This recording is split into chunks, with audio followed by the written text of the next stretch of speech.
Guys, July 20, 2026న Marvel release చేసిన Avengers doomsday మొదటి full trailer తర్వాత ఇప్పుడు జూలై 25, 2026న San Diego Comic Con hall లో మార్వెల్ ఇంకో పెద్ద బాంబ్ వేసింది.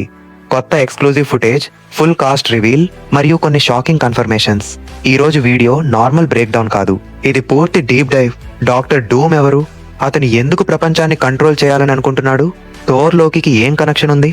కామిక్ కాన్ లో ఏం జరిగిందో, మరియు అందరికంటే పెద్ద క్వశ్చన్, స్పైడర్ మ్యాన్ ఎక్కడున్నాడు?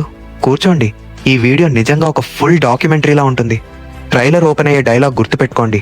డూమ్ ఇలా అంటాడు, ఏదో రాబోతోంది, మనం ఆపలేని ఏదో. ఈ రోజు అయిపోయే లోపు మనం ఒక ఊహించలేని నిర్ణయాన్ని ఎదుర్కోబోతున్నాం. ఇది నార్మల్ విలన్ మోనోలాగ్లా వినిపించడం లేదు, ఎందుకంటే ఆ మాట తీరులో ఒక ఖచ్చితత్వం ఉంది. డూమ్ భవిష్యత్తుని ఇదివరకే చూసినట్టుగా మాట్లాడతాడు. ఈ వాయిస్ ఆర్డీజేది, కానీ ఐరన్ మ్యాన్ కాదు. లోతుగా వెళ్ళి ఈ క్యారెక్టర్ని పూర్తిగా అర్థం చేసుకుందాం. తర్వాత కామిక్ కాన్ లో ఏం రివీల్ అయిందో చూద్దాం. ఇప్పుడు ఈ వీడియోకి స్పెషల్ ఎడిషన్. జూలై 25, 2026న San Diego Comic Con hall లో Marvel Studios chief Kevin Feige సుమారు 6,500 మంది ఫ్యాన్స్ ముందు సర్ప్రైజ్ గా కొత్త డూమ్స్డే ఫుటేజ్ చూపించాడు. ఫ్యాన్స్ అందరికీ ముందుగానే డాక్టర్ డూమ్ మాస్క్లు మరియు కేప్లు పంచిపెట్టారు. హాల్ లో ఎంత ఫోకస్ డూమ్స్డే మీద ఉందో చూపించే సంకేతం. ఈ కొత్త ఫుటేజ్ మునుపటి ట్రైలర్ కంటే లోతుగా డూమ్ యొక్క ఫ్యాంటాస్టిక్ 4తో ఉన్న రిలేషన్షిప్ మీద ఫోకస్ చేసింది. ఫుటేజ్ ఓపెన్ అవుతుంది. విక్టర్ వాన్ డూమ్ ఆర్డీజే ఒక సింహాసనం మీద కూర్చుని, గ్రీన్ ఎనర్జీ అతని వెనక పల్స్ అవుతూ ఉండగా, వెనెసా కర్బీ నటించిన స్యూ స్టామ్ ఇన్విజిబుల్ ఉమెన్ డూమ్ గురించి ఎమోషనల్ గా మాట్లాడుతుంది. విక్టర్ ఎప్పుడూ గదిలో అందరికన్నా తెలివైనవాడు, అతను వేరేలా ఉండేవాడు. తర్వాత చేర్చుతుంది, అతను ప్రేమించినదంతా అతని నుండి లాక్కున్నారు. ఇది మొదటిసారి అఫీషియల్ గా కన్ఫర్మ్ అయ్యింది. ఫ్యాంటాస్టిక్ 4కి డూమ్ కి ఇప్పటికే ఒక గతం ఉందని. తర్వాత సీన్ లో పూర్తిగా నాశనమైన ఒక నగరాన్ని చూపిస్తారు, మరియు పేడ్రో పాస్కాల్ నటించిన రీడ్ రిచర్డ్స్ డూమ్ వైపు చూసి అడుగుతాడు, ఈ డిస్ట్రక్షన్ కి తానే బాధ్యుడా అని. డూమ్ ప్రశాంతంగా, లోతైన, భయంకరమైన స్వరంతో సమాధానమిస్తాడు, మీరందరూ దొంగిలించిన జీవితాలు బతికారు. ఈ లైన్ డూమ్ మోటివేషన్ ని చాలా క్లియర్ గా చూపిస్తుంది. అతనిప్పుడు హీరోలందరినీ దొంగిలించిన జీవితం బతికేవారిగా చూస్తున్నాడు. వాళ్ళ పిల్లల భవిష్యత్తుని కూడా టార్గెట్ చేసుకునే ఛాన్స్ ఉందని థియరీ. ఫుటేజ్ లో అతిపెద్ద మూమెంట్, థార్ స్టామ్ బ్రేకర్ తో డూమ్ మీద ఛార్జ్ చేస్తాడు, ఒక బెదిరింపు మాట్లాడుతూ. కానీ డూమ్ కేవలం 2 వేళ్లతో ఆ యాక్స్ ని ఆపేస్తాడు, ఏమాత్రం కదలకుండా. తర్వాత గ్రీన్ ఎనర్జీతో థార్ ని త్రోసేసి చల్లగా ఇలా అంటాడు, నరకం నాకు జవాబిస్తుంది. ఇదే మూమెంట్ లో అతను చేతులు నేల మీద పెట్టడంతో విరిగిన సెంటినల్ రోబోట్లు, ఎక్స్మెన్ యూనివర్స్ నుండి వచ్చిన మ్యూటెంట్ వేటాడే యంత్రాలు నేల నుండి లేచి వస్తాయి. సైక్లాప్స్ జేమ్స్ మాస్డెన్ తన ఆప్టిక్ బ్లాస్ట్ తో ఫైట్ చేస్తాడు. మ్యాగ్నెటో ఇయన్ మెకెలన్ కూడా సీన్ లో కనిపిస్తాడు. ఈ ఫుటేజ్ ఏం కన్ఫర్మ్ చేసిందంటే, డూమ్ కేవలం అవెంజర్స్ తో మాత్రమే ఫైట్ చేయడు, ఫ్యాంటాస్టిక్ 4 మరియు ఎక్స్మెన్ 3 టీములు ఏకకాలంలో ఎదుర్కోవాలి. ఇది మూవీ స్కేల్ ని విపరీతంగా పెంచుతుంది, మరియు డూమ్ ని ఎంసీయూ హిస్టరీలో అత్యంత డేంజరస్, అత్యంత పర్సనల్ విలన్ గా స్థాపిస్తుంది. విక్టర్ వాన్ డూమ్ పుట్టింది లాట్వేరియా అనే ఫిక్షనల్ తూర్పు యూరోపియన్ దేశంలో చిన్న రొమానీ జిప్సీ శిబిరంలో. అతని తల్లి సింథియా వాన్ డూమ్ ఒక సోర్సరెస్. ఆమె డెమన్ మెఫిస్టోతో డీల్ చేసుకుని తన ఆత్మని త్యాగం చేసిందని కామిక్స్ లో చెప్తారు. విక్టర్ చిన్నప్పుడే తల్లిని కోల్పోయాడు, మరియు తండ్రి వర్నర్ వాన్ డూమ్ ఒక వైద్యుడు. రాజు కూతుర్ని కాపాడలేకపోయినందుకు రాజు చేతిలో శిక్షింపబడ్డాడు. ఈ 2 ట్రాజడీలు విక్టర్ ని చిన్నప్పటి నుండే రివెంజ్, కంట్రోల్, పవర్ అనే ఫీలింగ్స్ తో నింపేశాయి. అతను జీనియస్, సైన్స్ లో మాత్రమే కాదు, తల్లి నుండి వచ్చిన సోర్సరీ పవర్ లో కూడా. ఇదే కాంబినేషన్, సైన్స్ మ్యాజిక్, డూమ్ ని మార్వెల్ యూనివర్స్ లో అత్యంత ఒరిజినల్ విలన్ గా చేస్తుంది. ఇతను కేవలం టోనీ స్టార్క్ లాంటి టెక్ జీనియస్ కాదు, డాక్టర్ స్ట్రేంజ్ లాంటి సోర్సరర్ కూడా. కాలేజీలో రీడ్ రిచర్డ్స్ తో రూమ్మేట్ అయ్యి తల్లి ఆత్మతో కాంటాక్ట్ చేయాలని ఒక మెషిన్ బిల్డ్ చేసినప్పుడు రీడ్ వార్నింగ్ ని ఇగ్నోర్ చేసి ఎక్స్ప్లోర్ చేసుకుంటాడు. ముఖం శాశ్వతంగా వికృతమవుతోంది. కానీ ఇంట్రెస్టింగ్ ఫ్యాక్ట్ ఏంటంటే, కామిక్స్ లో కన్ఫర్మ్ అయ్యింది, డూమ్ ముఖం మీద ఉన్నది చిన్న గీత మాత్రమే, కానీ అతని ఈగో మరియు పారానోయా దాన్ని వికృతం అని అనుకుంటుంది.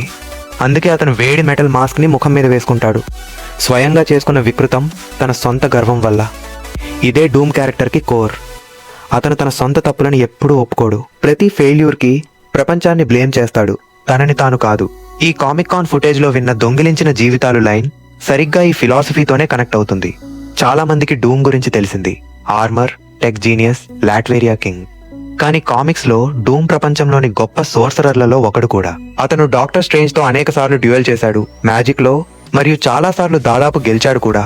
అతని మ్యాజిక్ ట్రైనింగ్ టిబెట్ లో ఒక గ్రూప్ ఆఫ్ మ్యాన్స్ దగ్గర జరిగింది. డాక్టర్ స్ట్రేంజ్ కి కూడా అదే రీజియన్ కనెక్షన్ ఉంది.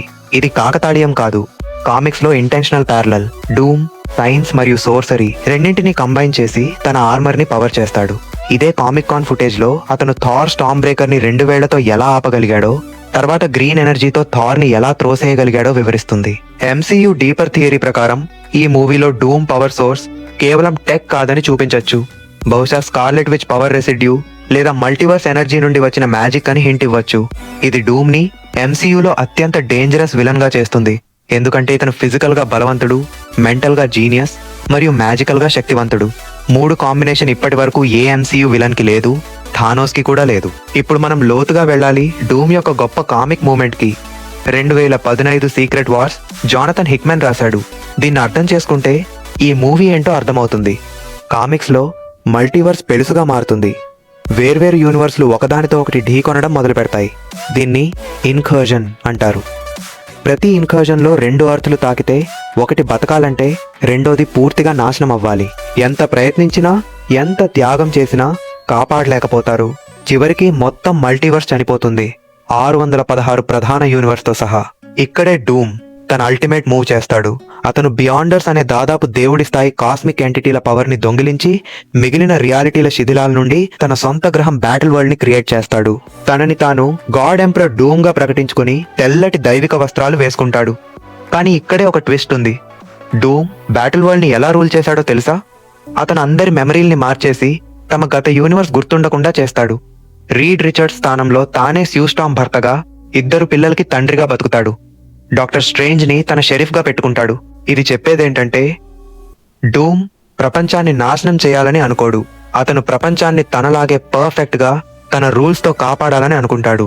ఈ ఫిలాసఫీ ఈ మూవీలో డైరెక్ట్ గా వస్తుందని చాలా మంది నమ్ముతున్నారు.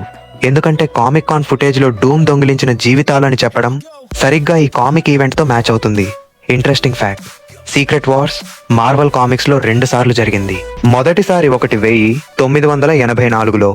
అక్కడ డూమ్ ఒక ఏలియన్ ప్లానెట్ మీద హీరోలు మరియు విలన్లని ఫైట్ చేయించే కాస్మిక్ బీయింగ్ బియాండర్ పవర్ ని తాత్కాలికంగా తీసుకుంటాడు, కానీ శాశ్వతంగా హోల్డ్ చేయలేకపోతాడు. రెండోసారి 2015లో. అక్కడ డూమ్ పూర్తిగా విజయం సాధిస్తాడు. 8 సంవత్సరాల పాటు గాడ్ ఎంపరర్ గా ఉంటాడు. ఈ 2 ఈవెంట్స్ అవెంజర్స్, డూమ్స్డే మరియు అవెంజర్స్. సీక్రెట్ వార్స్ 2027కి పర్ఫెక్ట్ బ్లూ ప్రింట్. మొదటి మూవీలో డూమ్ రైజ్ అవుతాడు, రెండో మూవీలో అతను ఫుల్ గాడ్ లెవెల్ పవర్ తీసుకుంటాడని థియరీ. ఇది ఎంసీయూకి ఒక అరుదైన అవకాశం. కామిక్స్ లో చాలా సంవత్సరాలు పట్టిన స్టోరీని 2 మూవీల్లో డైరెక్ట్ గా అడాప్ట్ చేయడం. ఇప్పుడు వెళ్దాం చాలా మంది మిస్ చేసే పార్ట్ కి. లోకి రోల్ ఎందుకంత మిస్టరీగా ఉందో. టామ్ హిడల్స్టన్ అఫీషియల్ గా డూమ్స్డే కాస్ట్ లో కన్ఫర్మ్ అయ్యాడు, మరియు లోకి సీజన్ 2 ఫైనల్ తర్వాత అతని క్యారెక్టర్ పూర్తిగా మారిపోయింది. సీజన్ 2 చివర్లో లోకి తనని తాను త్యాగం చేసుకుని గాడ్ ఆఫ్ స్టోరీస్ అయ్యాడు. అతనిప్పుడు వైక్ డ్రెసిల్, ఒక కాస్మిక్ చెట్టు లాంటి స్ట్రక్చర్. చివరి citadel at the end of time లో కూర్చుని తన శక్తితో మల్టీవర్స్ యొక్క అన్ని టైమ్ లైన్లని భౌతికంగా పట్టుకుని ఉంచుతున్నాడు. సింపుల్ గా చెప్పాలంటే లోకి లేకపోతే మల్టీవర్స్ ఇప్పటికే విడిపోయి ఉండేది. ఇది చాలా ముఖ్యం, ఎందుకంటే డూమ్ చేయాలని అనుకుంటున్నది సరిగ్గా లోకి రోల్ కి డైరెక్ట్ ఆపోజిట్. లోకి రియాలిటీల్ని కలిపి ఉంచుతున్నాడు, డూమ్ రియాలిటీల్ని త్యాగం చేసి కంట్రోల్ తీసుకోవాలని చూస్తున్నాడు. కాబట్టి లాజికల్ గా లోకియే డూమ్ యొక్క అతిపెద్ద అడ్డంకి లేదా అతిపెద్ద టార్గెట్ కావచ్చు. రీసెంట్ అఫీషియల్ ఆర్ట్ వర్క్ లో మార్వెల్ ఒక పోస్టర్ ఇలస్ట్రేషన్ రిలీజ్ చేసింది. అందులో Doom, Steve Rogers, Reed Richards centre లో ఉంటే లోకి అనేవాడు వెనక సింహాసనం మీద కూర్చుని ఒక దెయ్యం లాంటి పారదర్శకమైన ప్రెజెన్స్ గా చూపించారు. ఇది ఫ్యాన్స్ ని చాలా థియరైజ్ చేయిస్తోంది. లోకి భౌతికంగా ఫైట్ చేయకపోవచ్చు, కానీ అతని రోల్ స్టోరీకి స్ట్రక్చరల్ గా అత్యంత ముఖ్యమైనది కావచ్చు.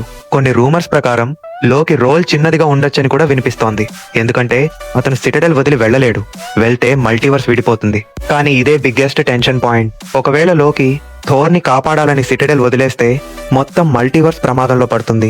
ఇది ఒక అసాధ్యమైన చాయిస్. ఖచ్చితంగా ఆ బ్రదర్ రీయూనియన్ మూమెంట్ ఈ మూవీలో అత్యంత ఎమోషనల్ సీన్ అవ్వచ్చు. థోర్ ఈ మూవీలో అనూహ్యంగా వేరే ఫేజ్ లో ఉన్నాడు. ట్రైలర్ లో అతను న్యూ అవెంజర్స్ వాచ్ టవర్ లో అందరినీ కలిపి మాట్లాడుతున్నాడు మరియు ఇలా చెప్తాడు, ఈ ముప్పు థానోస్ కంటే భయంకరమైనది. దీన్ని అర్థం చేసుకోవాలంటే ఎండ్ గేమ్ తర్వాత మిగిలిన ఒరిజినల్ అవెంజర్ థోర్ ఒక్కడే. టోనీ చనిపోయాడు, స్టీవ్ టైంలో వెళ్ళిపోయాడు, నటాషా త్యాగమైంది, హల్క్ బ్రూస్ బ్యానర్ కూడా ట్రైలర్ లో ఇంకా కనిపించలేదు. అందుకే థోర్ అనుకోకుండా సీనియర్ మోస్ట్ అత్యంత అనుభవం ఉన్న హీరో పొజిషన్ లో నిలబడ్డాడు. కామిక్ కాన్ ఫుటేజ్ లో థోర్ ని మళ్ళీ చూద్దాం. ఫుల్ కాన్ఫిడెన్స్ తో స్టార్మ్ బ్రేకర్ తో డూమ్ మీద చార్జ్ చేసి ఇలా బెదిరిస్తాడు. నువ్వు నరకం కోసం వేడుకుంటావు, కానీ డూమ్ అతన్ని సులభంగా ఆపేసి నరకం నాకు జవాబిస్తుంది అని చల్లగా చెప్పడం థోర్ కి మరియు మనకి ఈ విలన్ ఎంత శక్తివంతుడో చాలా క్లియర్ గా చూపిస్తుంది. ఇక లోకి అతని సొంత తమ్ముడు మల్టీవర్స్ ని కాపాడటానికి తనని తాను బంధించుకున్నాడు, భౌతికంగా ఒక కుర్చీకి అటాచ్ అయ్యి. ఇది థోర్ కి ఎమోషనల్ గా చాలా భారం. అతని తమ్ముడు హీరో అయ్యాడు, కానీ ఆ హీరోయిజం వల్ల అతనికి ఎప్పటికీ ఫ్రీగా ఉండలేడు. Recent official Marvel artwork ఈ మూవీ స్ట్రక్చర్ ని క్లియర్ గా చూపించింది.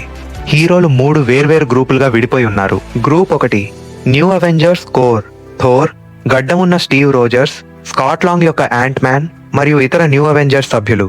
Group 2 X Men, professor X, Magneto, Mystique, Cyclops, Nightcrawler, Beast, Gambit. Full classic Fox era lineup ఎంసీయూలోకి అఫీషియల్ గా మొదటిసారి ఎంటర్ అవుతున్నారు. గ్రూప్ 3 ఫ్యాంటాస్టిక్ 4 స్ట్రీట్ లెవెల్ హీరోలు Sam Wilson యొక్క కెప్టెన్ అమెరికా, రీడ్ రిచర్డ్స్ కుటుంబం, షాంగ్ చి, షూరీ యొక్క బ్లాక్ ప్యాంథర్, ఎంబాకు. ఈ 3 గ్రూపులు వేర్వేరు ఫిలాసఫీలు, వేర్వేరు లీడర్షిప్ స్టైల్స్ తో ఉంటాయి. కాబట్టి వాళ్ళు ఒకేసారి ఒకే టీంలా ఫైట్ చేయరు. మొదట్లో కామిక్ కాన్ ఫుటేజ్ కన్ఫర్మ్ చేసింది ఏంటంటే సెంటినల్స్ ఆర్మీ ఈ 3 గ్రూపులని ఒకేసారి బలవంతం చేస్తుంది, ఒక కామన్ ఎనిమీని ఎదుర్కోవడానికి. ఎక్స్పాన్షన్ బ్యాటిల్ కి ఇది కూడా ఒక ట్రిగ్గర్ అయి ఉండొచ్చు. ఇప్పుడు ఒక చాలా ఆసక్తికరమైన రూమర్ ఇప్పుడు పార్ట్ కన్ఫర్మ్ అయ్యింది. చాలా మంది ఇన్సైడర్స్ డూమ్ ఈ మూవీలో ఒక పర్టికులర్ హీరోతో అబ్సెస్డ్ గా ఉంటాడని చెప్తున్నారు. కానీ షాకింగ్ పార్ట్ ఏంటంటే ఇది కేవలం రీడ్ రిచర్డ్స్ మాత్రమే కాదు, స్యూ స్టార్మ్ మరియు ఫ్యాంటాస్టిక్ 4 ఫ్యామిలీ మొత్తం ఇన్క్లూడ్. కామిక్ కాన్ ఫుటేజ్ ప్రూవ్ చేసింది స్యూ స్టార్మ్ స్వయంగా డూమ్ గతాన్ని ఒక వ్యక్తిగా విరిగిపోయినవాడు అని వర్ణించింది, మరియు అతను ప్రేమించినదంతా అతని నుండి లాక్కున్నారు అని చెప్పింది. ఇది కన్ఫర్మ్ చేస్తుంది ఫ్యాంటాస్టిక్ 4 కి డూమ్ కి మూవీ మొదలయ్యే ముందే ఒక లోతైన పర్సనల్ హిస్టరీ ఉందని. డూమ్ యొక్క దొంగిలించిన జీవితాలు లైన్ డైరెక్ట్ గా హీరోల ఫ్యామిలీ మీద, పిల్లల మీద కూడా పాయింట్ చేసి ఉండొచ్చు అని థియరీ. ఫ్రాంక్లిన్ రిచర్డ్స్, థోర్ కూతురు లాంటి వాళ్ళని టార్గెట్ చేసుకునే ఛాన్స్ ఉందని ఫ్యాన్స్ డిస్కస్ చేస్తున్నారు. ఇది మూవీకి ఒక ఎక్స్ట్రా లేయర్ ఇస్తుంది. డూమ్ ని ప్రిడిక్టబుల్ విలన్ గా కాకుండా చాలా పర్సనల్, ట్రాజిక్, అన్ప్రెడిక్టబుల్ క్యారెక్టర్ గా చూపిస్తుంది. ఆర్డీజే ఈ మూవీలో స్టార్ కాదు, కానీ ముఖం మల్టీవర్స్ లో స్టార్క్ లాగే ఉండటం కాకతాళీయం కాదని చాలా మంది అనుకుంటున్నారు. థియరీ ఏంటంటే ఈ డూమ్ ఒక ఆల్టర్నేట్ టైమ్ లైన్ లో టోనీ స్టార్క్ డార్క్ పాత్ తీసుకున్న వర్షన్. ఇది జరిగితే ఈ మూవీకి భారీ ఎమోషనల్ వెయిట్ వస్తుంది. హీరోలు ఫైట్ చేస్తున్నది ఫ్రెండ్ యొక్క ట్విస్టెడ్ రిఫ్లెక్షన్ తో. మార్వెల్ ఇంకా దీన్ని అధికారికంగా కన్ఫర్మ్ చేయలేదు, కానీ ఆర్డీజే కాస్టింగ్ అదే. ఎక్స్ మెన్ ఏదో రియాలిటీ మార్పు గమనించి దాన్ని అవెంజర్స్ వల్ల జరిగిందని అపోహపడి అటాక్ చేసి ఉండొచ్చు. మిస్టిక్, సైక్లాప్స్ లాంటి ఒరిజినల్ ఫాక్స్ యాక్టర్స్ తిరిగి రావడం ఎంసీయూకి ఒక భారీ ఫ్యాన్ సర్వీస్ మూమెంట్. కానీ స్టోరీ పరంగా ఇది నమ్మలేని మిత్రులు టీమ్ ని స్థాపిస్తుంది. ఇది తర్వాత సీక్రెట్ వార్స్ కి కూడా ముఖ్యమైన సెటప్. ట్రైలర్ లో షాక్ మూమెంట్, థోర్ యాక్స్ ని డైరెక్ట్ గా డూమ్ తన చేతితో బ్లాక్ చేస్తాడు. కామిక్ కాన్ ఫుటేజ్ లో ఇది ఇంకా క్లియర్ గా చూపించారు. డూమ్ కేవలం 2 వేళ్లతో స్టార్మ్ బ్రేకర్ ని ఆపేసి థోర్ ఎంత ట్రై చేసినా కదలకుండా నిలబడ్డాడు. తర్వాత గ్రీన్ ఎనర్జీతో అతన్ని త్రోసేశాడు. థానోస్ కూడా ఇలా చేయలేదు నేరుగా. ఇది డూమ్ పవర్ స్టేట్మెంట్. ఇదే మూమెంట్ లో డూమ్ విరిగిన సెంటినల్స్ ఆర్మీని నేల నుండి లేపుతాడు. ఎక్స్మెన్ యూనివర్స్ నుండి వచ్చిన మ్యూటెంట్ వేటాడే రోబోట్లు ఇప్పుడు డూమ్ కంట్రోల్లో. సైక్లాప్స్ తన ఆప్టిక్ బ్లాస్ట్ తో ఫైట్ చేస్తాడు. తర్వాత ఒరిజినల్ ట్రైలర్ లో అలసిపోయిన థోర్ ఇలా అంటాడు, మనకి ఒక మిరాకిల్ కావాలి, హే పాల్ అని వెనక నుండి ఒక వాయిస్ వస్తుంది. జోల్నిర్ థోర్ చేతిలో నుండి ఆటోమేటిక్ గా సమన్ అయిపోతుంది. స్టీవ్ రోజర్స్ తిరిగి వచ్చాడు. జోల్నిర్ అతన్ని అర్హుడిగా అంగీకరిస్తుంది. Biggest fan question, Tom Holland యొక్క Spider Man Doomsday cast లో లేడు. కారణాలు ఫిల్మింగ్ క్లాష్. డూమ్స్ డే మరియు Spider Man brand new day ఒకే సమయంలో షూట్ అయ్యాయి.